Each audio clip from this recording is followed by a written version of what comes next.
ہمارے علماء نے لکھا ہے کہ زندگی میں ایک بار تو اعتکاف کاری لینا چاہیے، اس پر توجہ ہو ہی جانی چاہیے۔ وقت ملنا تو زندگی میں پراپر طریقے سے تو بڑا مشکل ہوتا ہے، لیکن وقت نکال کے اعتکاف میں ایک دفعہ تو زندگی میں آ ہی جانا چاہیے، اور کسی کو ہر سال موقع مل جائے تو پھر تو کیا ہی بات۔ تو اعتکاف کے اندر جو کام ہم نے کرنے ان میں سب سے زیادہ اور سب سے پیارا کام یہ ہے کہ کثرت کے ساتھ قرآن پاک کی تلاوت کریں۔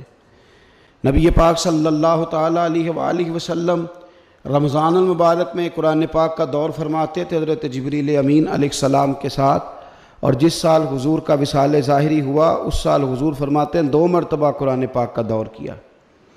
2 دفعہ حضور نے حضرت جبریل امین کو قرآن شریف سنایا، اور 2 دفعہ انہوں نے نبی پاک صلی اللہ علیہ وسلم کو سنایا۔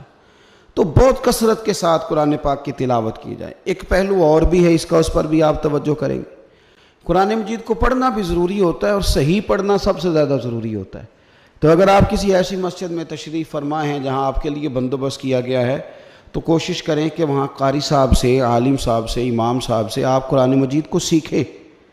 اور کوئی زیادہ مشکل نہیں ہے، پورے 10 دن آپ موجود ہیں، اور اگر آپ 10 دن پوری توجہ کے ساتھ قرآن مجید کے مخارج پہ لگائیں گے تو امید ہے کہ بہت حد تک آپ کو قرآن مجید سمجھنے میں، پڑھنے میں آسانی ہونے لگے گی۔ دوسرا، اعتکاف میں جب آپ موجود ہیں تو آپ کو کوشش کرنی ہے کہ آپ محاسبہ نفس پر توجہ دیں۔ آپ اپنے اوپر غور کریں، زندگی میں کون سی ایسی غلطیاں ہیں جو جان نہیں چھوڑ رہی، ان کی کس طرح کر کے اصلاح کی جا سکتی ہے۔ کون سے ایسے کام ہیں جو میں کرتا ہوں تو اس غلطی میں زیادہ مبتلا ہو جاتا ہوں، اور کون سی ایسے کام ہیں، کون سی ایسی جگہ ہیں جہاں میں جاتا ہوں تو میرا ان غلطیوں سے نکلنے میں مجھے وہ جگہیں اور وہ کام مددگار ہوتے ہیں۔